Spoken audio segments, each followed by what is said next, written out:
Pemirsa, jajaran unit Reskrim Polsek Nusa Penida melakukan penggerebekan terhadap 2 orang perempuan yang diduga kuat terlibat dalam peredaran narkotika jenis sabu-sabu. Dari tersangka disita 14 paket yang terdiri dari 13 paket sabu, 1 paket klip jenis pil Inex siap edar.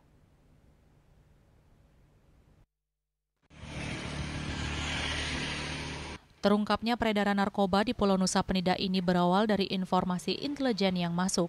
Kapolsek Nusa Penida AKP Ketut Kesumajaya memerintahkan PS Kanit Reskrim Ibtu Iputu Ferry Saputra untuk menggerakkan timnya. Unit Reskrim langsung bergerak cepat menuju sebuah kamar kos di Jalan Raya Batu Nunggul, Dusun Batu Nunggul, Nusa Penida, Klungkung. Begitu pintu kamar dibuka, 2 perempuan berinisial DP 32 tahun asal Lampung dan EF 27 tahun asal Subang tak berkutik ketika petugas menemukan 14 paket yang terdiri dari 13 paket sabu, 1 paket klip jenis pil Inex siap edar, alat isap bong, 5 korek api, serta 3 unit telepon genggam yang diduga digunakan untuk transaksi narkotika.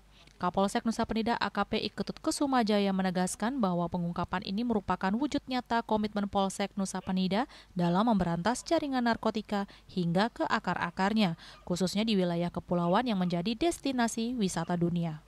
Kini kedua pelaku beserta seluruh barang bukti telah diamankan di Mapolsek Nusa Penida untuk menjalani pemeriksaan lebih lanjut. Raiswantara, Bali TV.